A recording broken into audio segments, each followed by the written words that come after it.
Masing-masing lah buat kat gelas. Pap, ambil kau.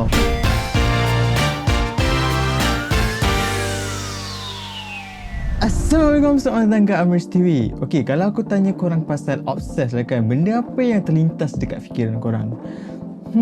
Mesti korang akan terfikir macam kecantikan, korang obses gaming, mungkin anime, mungkin pakaian, fashion kan. Tapi korang tahu je lah Jepun ni macam mana kan. Diorang ni memang terkenal dengan budaya-budaya pelik, dengan perangai-perangai pelik diorang tu, dengan ciptaan-ciptaan yang pelik. So, kali ni aku nak berceritakan tentang 5 obses Jepun yang paling aneh lah. Memang Jepun ni memang tak pernah kita dengar diorang tak pelik, memang selalu peliknya. So, inilah dia. Jom kita roll it. Yaiba. Aku rasa kita semua ni nak gigi yang cantik kan. Nak gigi yang putih, yang tersusun. Siap berhabis duit tu nak letak braces lah, buat rawatan biar gigi tu putih, tersusun kan. Tapi dekat Jepun ni lain. Wanita-wanita dekat Jepun ni, diorang obses dengan benda yang dipanggil yaiba. Kau nak tahu yaiba ni apa? Tengok gambar ni. Wanita dekat Jepun ni bangga tau dengan gigi diorang yang tak sempurna ataupun tak teratur tu, dan diorang ni sampai sanggup jumpa doktor untuk menghasilkan gigi yaiba ni. Gigi yaiba ni memang popular dalam kalangan wanita-wanita muda dekat Jepun sana tu. Orang Jepun kata apa tau? Bila diorang buat gigi yaiba ni, diorang kelihatan comel, cantik, pada orang Jepun lah. 牙じゃないけど可愛らしく尖ってるのが刃ですかね. Dan ada juga yang cakap diorang ni mengubah gigi diorang kepada gigi yaiba ni mengikut penampilan yang disukai oleh diorang punya crush lah kan, diorang punya boyfriend. Dan memang orang-orang Jepun kata gigi yaiba ni, trend gigi yaiba ni memang popular dalam kalangan wanita muda saja. So, apa pendapat korang?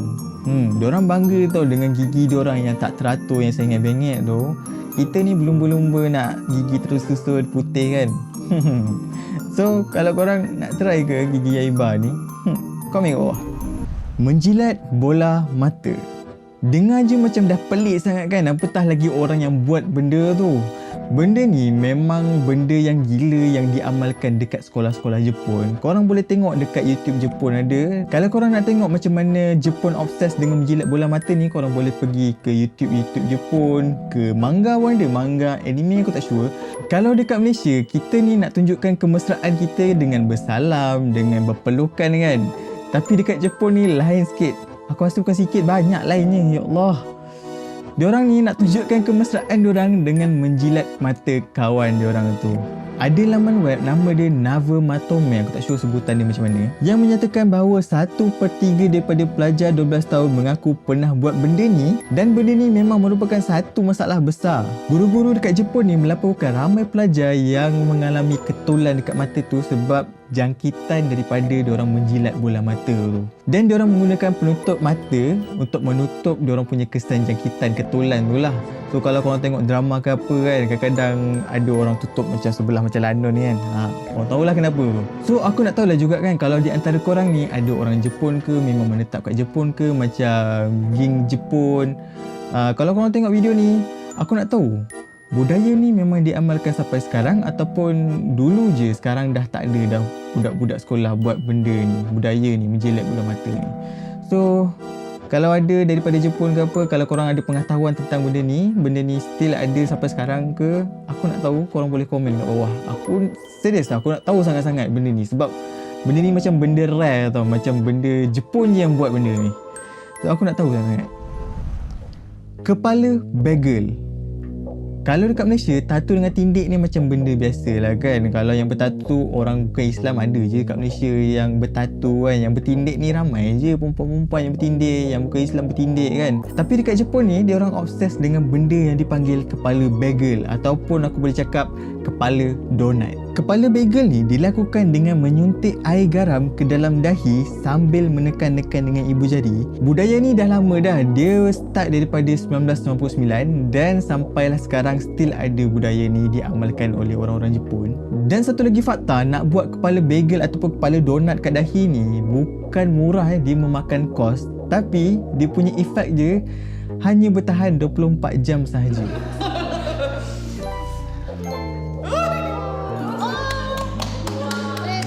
Tapi mengikut pengalaman aku lah kan, orang Jepun ni selalunya dibuat kepala bagel ni untuk sambut Halloween ke kan, ataupun diorang ada kelab-kelab diorang yang nak buat kepala bagel ni sebagai signature group diorang. Aku tak tahu, itu just pengalaman aku je. Tapi sekarang aku tak sure macam mana dia punya trend bila je diorang akan buat kepala donat ataupun kepala bagel ni.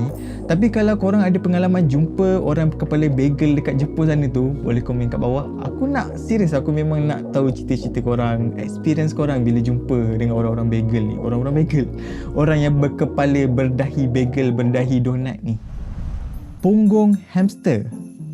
Aku tahu bunyi ni memang kelakar kan. Ada ke orang obses dengan punggung hamster? Ya, benda ni memang betul. Memang orang Jepun obses dengan punggung hamster. Siap ada gelaran lagi. Gelaran dia Hamuketsu. Maksud dia punggung dan hamster.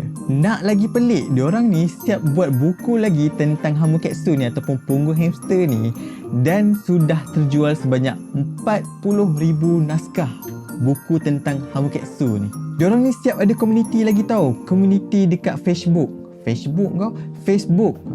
khas dibuat untuk kongsi tentang Hamuketsu ni. Memang ramai follower dia just nak bercerita ataupun kongsi gambar-gambar punggung hamster ni. Korang boleh check dekat Facebook, banyak page-page tentang Hamuketsu ni. Tapi kalau korang nak tengok betapa obsesnya orang Jepun dengan punggung hamster ni, korang boleh tengok buku pertama tentang obses Hamuketsu ni, iaitu Kawaisanye Monzatsu Hamuketsu. Buku ni memuatkan sebanyak 72 keping gambar punggung hamster yang menarik, yang comel lah, yang cute-cute tu. Dan dah terjual sebanyak 7,000 salinan dan diorang terpaksa cetak lagi disebabkan atas demand yang tinggi.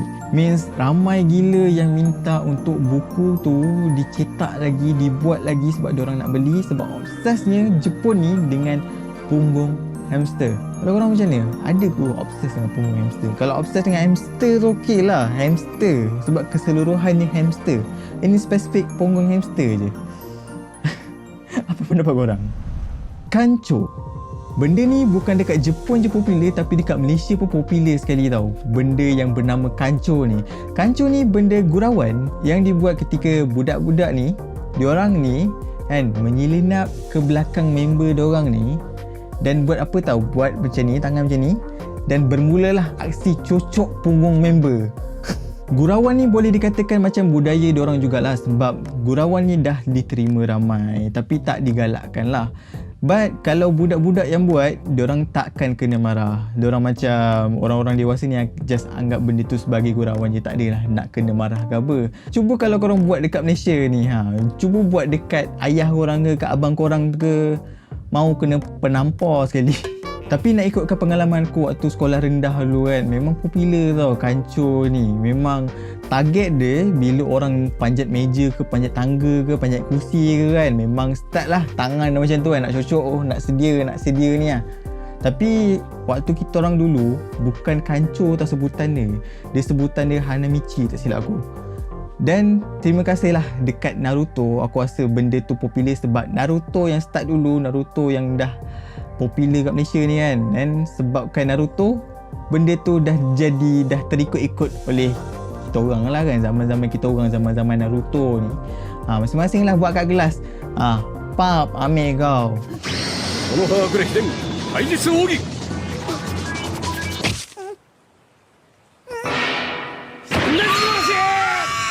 So, pada korang, aku nak tahu korang pernah buat ke benda ni? Kalau korang pernah buat, sila komen kat bawah. Aku serius.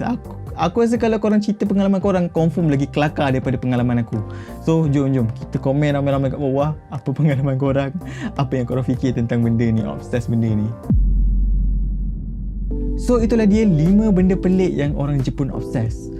Korang rasa dekat Malaysia ni ada tak benda-benda pelik yang orang Malaysia obses? So insyaAllah kalau ada lagi, aku boleh buat lagi satu video khas, aku dedikasikan khas untuk buat benda-benda pelik yang orang lain obses.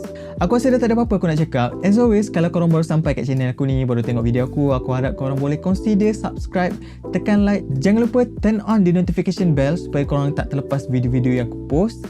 As always, I love you guys. See you in the next video. Bye!